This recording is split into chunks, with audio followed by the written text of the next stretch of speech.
Hello అండి. Welcome back to my channel. ఈరోజు ఈ వీడియోలో వచ్చేసి చెస్ట్ లూజ్‌ని బట్టి నెక్, షోల్డర్ ఎంత పెట్టేసుకోవాలని చెప్పేసి వీడియోలో చెప్తానండి. ఇప్పుడు ఈ బ్లౌజ్ కటింగ్ చేసి మీకు చూపిస్తాను. ఇప్పుడు నేను కట్ చేసే బ్లౌజ్ వచ్చేసి 36 సైజ్ అండి. ఈ సైజ్ ప్రకారం మీకు బ్లౌజ్ కటింగ్ చేసి చూపిస్తాను. బ్లౌజ్ ఏ విధంగా కట్ చేసుకోవాలి అంటే నెక్, షోల్డర్ ఎంత పెట్టేసుకోవాలి అంటే 30 లోపు ఉంటే ఎంత పెట్టాలి, అలాగే 30 దాటి 40 లోపు, అలాగే 40 పైన అనమాట ఉంటే ఏ విధంగా పెట్టేసుకోవాలో వీడియోలో చెప్తాను. అంటే నెక్ ఎంత పెట్టేసుకుంటే భుజాలు జారకుండా ఉంటాయి, అలాగే షోల్డర్ ఎంత పెట్టేసుకుంటే భుజాలు జారకుండా ఉంటాయి వీడియోలో చెప్తానండి. వీడియో చివరి వరకు చూడండి ఫ్రెండ్స్. వీడియోని ఇస్తే లైక్ చేయండి. సో చూడండి ఈ బ్లౌజ్ అనమాట. ఇందులోనే నార్మల్గా చెస్ట్ లూజ్ మాత్రమే తీసేసుకుంటాను, చెస్ట్ నడుము మాత్రమే తీసేసుకుంటాను. తర్వాత ఇది అంత అవసరం లేదులేండి, పక్కన పెట్టేయచ్చు. అందుకోసమే సో వచ్చేసి ఇగోండి లైనింగ్ వచ్చేసి తడిపి ఆరబెట్టేసుకోండి. కనీసం 1 మీటర్ అయితే కావాలండి. సో ఈ బ్లౌజ్ వచ్చేసి 36 సైజ్ అండి.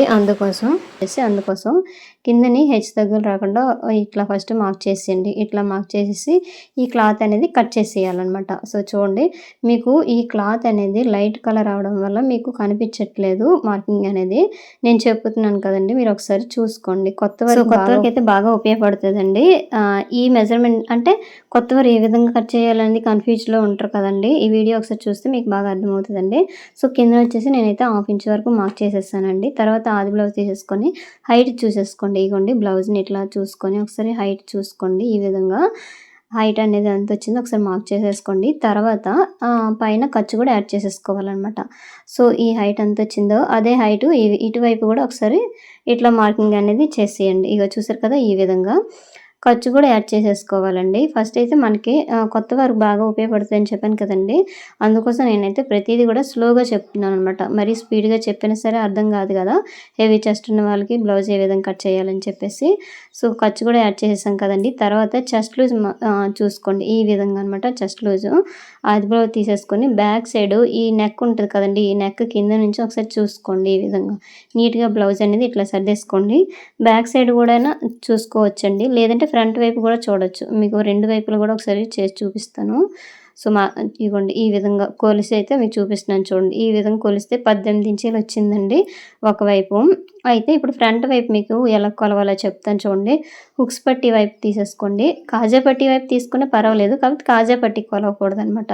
అందుకోసం హుక్స్ పట్టి వైపు ఇట్లా తీసేసుకొని ఇక్కడట ఫస్ట్ హుక్ ఉంటుంది కదండి, ఈ ఫస్ట్ హుక్ నుండి ఈ చంక దగ్గర మరీ ఎక్కువ లాక్కుండా ఫ్రీగా నార్మల్గా ఇట్లా కొలవండి. కొలిస్తే ఇగోండి 9 ఇంచీలు వచ్చిందన్నమాట. సో ఇది 36 సైజ్ బ్లౌజ్ అండి. ఇగోండి చూసారు కదా ఈ విధంగా అనమాట. అయితే 36 అంటే ఎంత అంటే మీకు ఫోల్డింగ్ చేసి టేప్లో మీకు చూపిస్తుంది కదా, 36ని ఇట్లా ఫోల్డింగ్ చేసుకోండి. తర్వాత ఎంత వచ్చిందో దాన్ని మళ్ళీ అట్లా ఫోల్డింగ్ చేస్తే సరిపోద్ది అనమాట. 9 ఇంచీలండి ఒకవైపు కొలవాలి.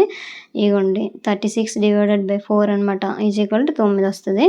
ఈ 9కి చెస్ట్ లూజ్ అనేది ఇట్లా మార్కింగ్ అనేది చేసేయండి. ఇగోండి ఈ విధంగా. సో మీకు ఎంత వచ్చినా సరే ఇట్లా మార్క్ చేసుకోండి. 40 అనుకోండి 10 వస్తుంది, అదే ఇంకా తక్కువ అనుకోండి తక్కువ వస్తుంది, అట్లా అనమాట. సో నెక్స్ట్ వచ్చేసి ఇగోండి నడుము లూజ్ ఒకటి తీసేసుకోండి సరిపోద్ది. ఈ నడుము లూజ్ వచ్చేసి ఇగోండి ఇట్లా అంటే మన హుక్స్ పట్టి వైపు కొలిసిన పర్లేదు, కాజా పట్టి వైపు మాత్రం కొలిచామనుకోండి కాజా పట్టి వదిలేసి చూసుకోండి.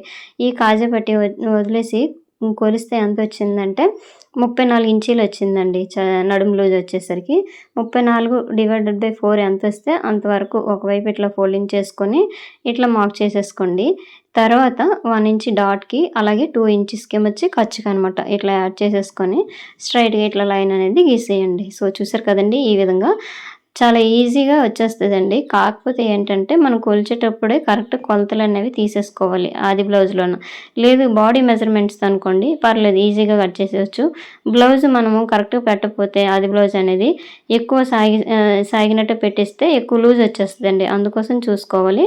అయితే ఇప్పుడు చూడండి ఈ చెస్ట్ని బట్టి నెక్ షోల్డర్ ఎంత పెట్టాలో చెప్తాను.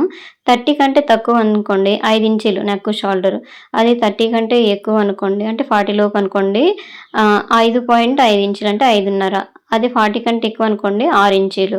అయితే డీప్ని బట్టి అండి, ఇక్కడ ఒకటి గుర్తించుకోండి డీప్ని బట్టి. అయితే ఈ 30 సైజ్కి 5 ఇంచీలు అన్నాను కదా, 2 ఇంచీలు నెక్ పెట్టేసుకొని 3 ఇంచీలు షోల్డరు. అదే 5.5 ఇంచీలు వస్తే దానికి 2.5 నెక్ పెట్టేసుకొని మిగతా షోల్డర్ కింద పెట్టేసుకోవడమే అనమాట. నేను ఈ విధంగా పెట్టానండి. అయితే ఒకసారి చూడండి, 5.5 పెట్టేశాను కదా నెక్ షోల్డర్ కలిపి. అందులోనే ఈ ఆది బ్లౌజ్లోని షోల్డర్ ఎంత ఉందో అంతా ఇట్లా ఉంచేసుకోండి. ఖర్చుని కలిపి ఇట్లా పెట్టేసుకొని మిగతాది నెక్ కింద పెట్టేయడమే. లేదు భుజాలు జారుతాయి మాకు చిన్నగా పెట్టాలంటే మాత్రం ఇక్కడ 2 మీద 2 గీట్లు అంటే 2.5 ఇట్లా తీసేసుకొని మిగతాది షోల్డర్ కింద ఉంచేసుకుంటే కుట్లు కలిపి మనకి సరిపోద్ది అనమాట. సో చూసారు కదండి, పైన ఎంత వచ్చిందో అంతే కిందని ఇట్లా మార్క్ చేసుకొని ఫస్ట్ అయితే ఎల్ షేప్లో ఇట్లా గీసేయండి. ఇవి చూసారు కదా, ఈ విధంగా ఎల్ షేప్లో గీసేసినాక స్ట్రైట్గా ఇట్లా లైన్ అనేది గీసేసుకోండి. 6 ఇంచులు ఫస్ట్ అయితే ఇట్లా మార్క్ చేయండి. ఇట్లా మార్క్ చేసేసి ఈ కార్నర్లోన 1.5 ఇచ్చేయండి. ఇచ్చేసి ఇక్కడ నుంచి ఇట్లా ఫోల్డింగ్ చేయండి టేప్ని. ఈ మిడిల్కి ఫోల్డింగ్ చేశారు కదా, ఇక్కడ ఒక మార్క్ చేసేసుకోండి. అంటే కరువు తిప్పడానికి ఈజీగా ఉంటుంది. ఈ స్కేల్ ఉంటుంది కదండి, కరువు స్కేల్ మనకి ప్లేస్ చేయడానికి ఆ మార్కింగ్లు కరెక్ట్గా యూజ్ అవుతాయి అనమాట. సో చూడండి, ఈ ప్లేస్లు ఇట్లా మార్క్ చేసేయండి. మార్క్ చేసేసినాక ఇప్పుడు కొలుచుకోండి. అయితే ఎప్పుడైనా సరే కొలిస్తే ఖర్చు వదిలేయాలండి. అలాగే ఈ గీటు కింద నుంచి ఇట్లా కొలిస్తే ఇక్కడ చూడండి ఎంత వచ్చిందో, 8 ఇంచీలు ఉందండి వీళ్ళకి చెస్ట్ అనేది. నార్మల్గా అయితే 8.5 వచ్చింది. ఇప్పుడు చూడండి వీళ్ళది ఎంత ఉందో ఒకసారి చెక్ చేస్తాను.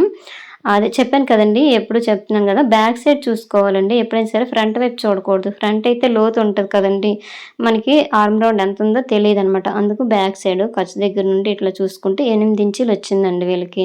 అయితే మనకైతే ముందున 8.5 వచ్చింది కదా, అందుకోసం కొంచెం ఒక 1.5 ఇంచ్ అనేది పైకి పెట్టేసుకోండి. సో చూసారు కదా, ఈ విధంగా పైకి పెట్టేసుకొని మళ్ళీ 1.5కి ఇట్లా మార్క్ చేసేసుకొని కరువు స్కేల్తో రౌండ్ గీసేసుకోవాలి. తర్వాత మళ్ళీ ఒకసారి కొలవండి. కొలిస్తే సరిపోతుందా లేదని ఒకసారి చెక్ చేసేసుకోండి. సో చూసారు కదండి, ఈ విధంగా అనమాట. ఒకసారి మళ్ళీ కొలండి, కొలిస్తే సరిపోతుంది ఈసారి. ఎందుకంటే ఆల్రెడీ మనకు 1.5 ఇంచ్ ఇందాక ఎక్కువ వచ్చింది కదా, ఎక్కువ వచ్చిందని మనం పైకి ఎత్తాం కాబట్టి కొంచెం మార్కింగ్ పైకి పెట్టాం కాబట్టి ఇప్పుడు సరిపోయింది. కరెక్ట్గా 8 ఇంచీలు అనేది వచ్చింది. చూసారా, ఈ విధంగా అనమాట. అందరికైతే 6 ఇంచీలు అనేది సెట్ అవ్వదు అనమాట. అంటే వాళ్ళకి ఆర్మ్ రౌండ్ ఎంత ఉందో చూసుకోవాలి. అలాగే చెస్ట్ని కూడా మార్కింగ్ చేసేసుకోవాలి. దాన్ని బట్టి మనకి ఈ చెస్ట్ మార్కింగ్ ఇక్కడ ఆర్మ్ రౌండ్ దగ్గర చంకడౌన్ అనేది వస్తుంది. కానీ అందరికీ 6 ఇంచీలు అయితే సరిపోదండి. ఇవన్నీ చూడండి, 1-2 సార్లు ఒకసారి చెక్ చేసేసుకోండి. అలా చెక్ చేసుకున్నాం అనుకోండి, ఇంకా అక్కడ ముడతలు కానీ లూజ్ కానీ ఏమీ రాదు. లేదంటే క్లాత్ అనేది ఎక్కువ అయిపోయింది అనుకోండి, అక్కడ ముడతలు వచ్చేస్తాయి, లూజ్ వచ్చేస్తుంది. లేదు తక్కువ అయిపోయింది అనుకోండి, పట్టేసి లాగేసినట్టుగా గీట్లలాగా వచ్చేస్తుంది అనమాట. అట్లా రాకుండా ఉండాలంటే నేను ఇప్పుడు చెప్పాను కదా, ఆ విధంగా ఒకసారి చూసేసుకోండి. సో నెక్ వచ్చేసి ఇవ్వండి, అంటే ఈ నడుము ఎంత ఉందో కొలుచుకొని ఈ విధంగా మార్క్ చేసామనుకోండి, వీపు పొడుగు అనేది మిగతాది నెక్ కింద వచ్చేస్తుంది అనమాట. అందుకోసం ఇక్కడ చూడండి, మనకి పైపింగ్ వేస్తే కరెక్ట్గా పెట్టేయండి. లేదు మన హెమ్మింగ్ చేయాలంటే కొంచెం ఎక్కువ పెట్టేసుకుంటే సరిపోద్ది అనమాట పైకి. సో పైన అయితే నేను 2.5 ఇచ్చాను కదా, కిందను కూడా 2.5 ఇస్తున్నాను. 2.5 ఇచ్చేసి ఫస్ట్ అయితే ఇట్లా డబ్బా షేప్లో ఇట్లా మార్క్ చేస్తున్నాను. చూడండి ఫ్రెండ్స్, మీకైతే ఈ మార్కింగ్లు కనిపించట్లేదు కదా, నేను చెప్తున్నాను కదండి, అర్థం చేసుకోండి. సో ఇగోండి, రౌండింగ్ కొంచెం ఎక్కువ కావాలంటే ఒక 1.5 ఇంచ్ పెంచేసుకోండి. అయితే ఇట్లా పెంచేసినాక మనము రౌండ్ గీసేస్తాం కదండి, ఈ రౌండ్ కరెక్ట్గా వచ్చిందా లేదా నేను చూసుకోవడానికి కూడాను ఫస్ట్ అయితే రౌండ్ స్కేల్తో గీసేయండి.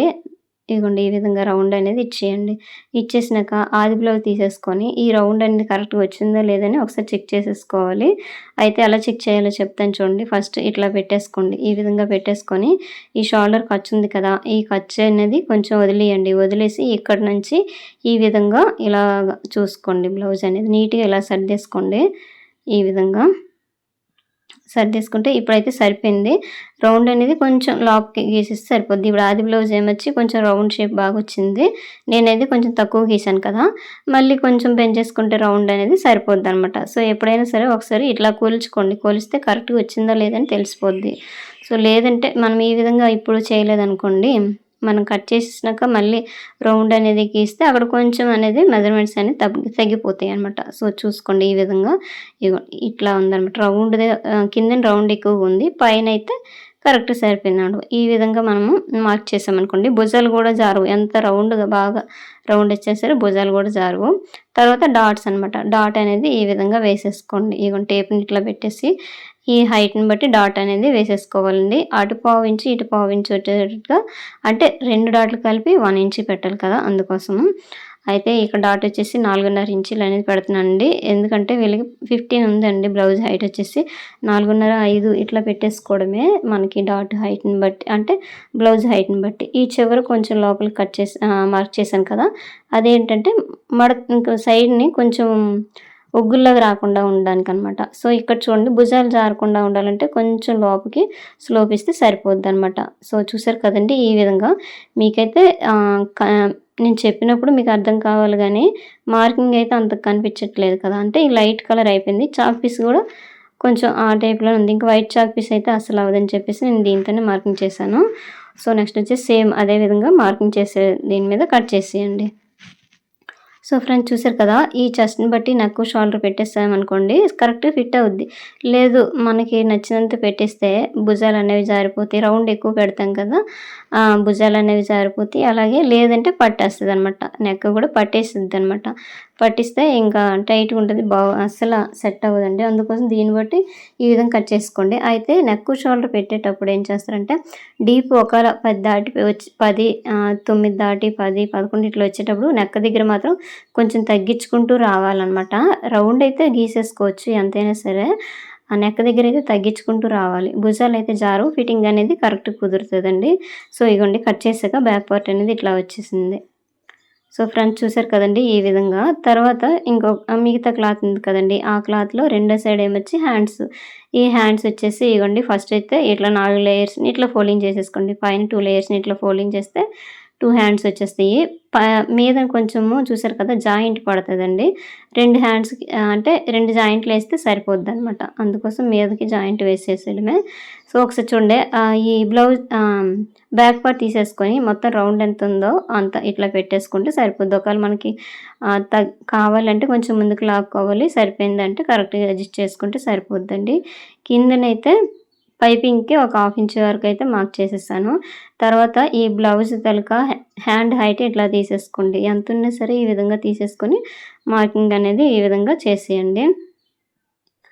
సో ఇవ్వండి ఇట్లా కొలుచుకోండి ఎంత ఉంది. ఇది అయితే 9.5 ఇంచులు ఉంది. అదే 9.5 ఇట్లా మార్క్ చేసేసుకొని స్ట్రైట్గా లైన్ అనేది ఇట్లా గీసేయండి. సో చూసారు కదండి, ఖర్చు కూడా యాడ్ చేసేసుకోండి. అయితే వీళ్ళు చంకడం వచ్చేసి 3.5 ఇంచులు పెట్టేసుకుంటే సరిపోద్ది అనమాట. ఇవ్వండి ఇట్లా. లేదు ఆది బ్లౌజ్లో పెట్టాలంటే చూసుకోవడమే. లేదు ఆది బ్లౌజ్తో వద్దంటే మాత్రం 3.5 ఇంచులు పెట్టి సరిపోద్ది. ఎందుకంటే వీళ్ళ ఆర్మ్ రౌండ్ తక్కువే కదా, 8 ఇంచెస్ ఉంది కాబట్టి. ఇవ్వండి ఇలాగ చూసుకోండి. ఇలా చూస్తే ఆర్మ్ రౌండ్ అనేది ఇట్లా చంక దింపు ఎంత వస్తుందో తెలిసిపోద్ది అనమాట. మీకు అర్థమైంది కదా, అంటే ఫోల్డింగ్ దగ్గర నుంచి ఈ విధంగా చూసుకోవడమే అనమాట. సో నెక్స్ట్ వచ్చేసి ఈ హ్యాండ్ లూజ్ ఎంత ఉందో ఇట్లా మార్క్ చేసేసుకోండి. ఇవ్వండి ఇట్లా లైన్ అనేది గీసేయండి. ఇక్కడట ఖర్చు అనేది యాడ్ చేసేసుకోండి. ఇవ్వండి ఇట్లా ఈ విధంగా పెట్టేసుకోండి. తర్వాత వీళ్ళకైతే 2 ఇంచీలు ఇట్లా పెట్టేసుకోండి. ఇవన్నీ చూసారు, 2 ఇంచులు ఇట్లా పెట్టేసుకొని కర్వ్ అనేది ఇట్లా ఇచ్చేయడమే. అయితే ఇందాక నేను చాలా వీడియోల్లో నార్మల్ హ్యాండ్తో ఇస్తాను కదా, మీకైతే ఈ మార్కింగ్ ఈ స్కేల్తో ఎట్లా ఇవ్వాలో చెప్తాను. ఫస్ట్ 1 ఇంచ్కి ఇట్లా మార్క్ చేయండి. ఇట్లా ప్లేస్ చేసేసుకోండి. అంటే స్కేల్ అనేది ఇట్లా ప్లేస్ చేసుకొని తర్వాత ఇట్లా తిప్పండి. ఇవన్నీ చూసారు కదా, ఈ విధంగా తిప్పేసి ఇట్లా కలిపేయడమే. సో ఇది కర్వ్ అనేది వచ్చేసిందండి. అయితే ఇది కరెక్ట్గా వచ్చిందా లేదని కూడా ఈ విధంగా చెక్ చేసుకోవడమే. ఇగో చూసారా, ఆర్మ్ రౌండ్ కరెక్ట్గా సెట్ అయిందా లేదని. ఒకవేళ అవ్వలేదనుకోండి కొంచెం ముందుకి ఇలా పెట్టినా పర్లేదు. వీళ్ళకి 8 ఇంచులు కదండి రౌండ్ అనేది రావాలి. కొంచెం మనం చిన్నది 1/4 ఇంచ్ తగ్గించినా పర్వాలేదు. ఎందుకంటే ఇది కరువు తిరుగుతుంది కాబట్టి కుట్టేటప్పటికి అడ్జస్ట్ అయిపోద్ది అనమాట. సో ఈ విధంగా కూడా మీరు ఒకసారి చెక్ చేసేసుకోవచ్చండి. హ్యాండ్ దగ్గర ఆర్మ్ లూజ్ సెట్ అవుతుందా లేదని చెప్పేసి మనం మార్కింగ్ చేసే మీద ఇలా కట్ చేసేయండి హ్యాండ్స్. ఇక్కడ చిన్న డాట్ పెట్టేసుకోండి. ఇదిగోండి ఎక్స్ట్రా క్లాత్ ఉంది కదా, ఇది తీసేయండి. మరి ఖర్చు అనేది ఇంకా ఎక్కువ పెట్టిన అవసరం లేదండి, 1.5 పెట్టి సరిపోద్ది. కొంతమంది 2 ఇంచులు పెట్టమంటారులేండి అందుకోసము. సో ఒకవైపు అయితే జాయింట్లు అనేవి పడుతున్నాయండి. ఇంకొక సైడ్ ఉన్నది కదా, అటు సైడ్ నార్మల్గా మీకు మార్కింగ్ చేసి చూపించడానికి మాత్రమే. తర్వాత నేను కట్ చేస్తాను, అంటే మెయిన్ క్లాత్ దీన్ని జాయిన్ చేసాక ఈ లోత్ అనేది తీస్తానండి. అయితే బ్యాక్ పార్ట్ హ్యాండ్స్ తీసేస్తాను కదా, ఫ్రంట్ పార్ట్ మళ్ళీ ఇప్పుడు చెప్తే చాలా లెంత్ అయిపోతుందండి. తర్వాత ఇంకో వీడియోలో మీకు ఫ్రంట్ పార్ట్ కటింగ్ అని చూపిస్తాను. సో ఇంతేనండి వీడియో నచ్చితే లైక్ చేయండి. Thank you.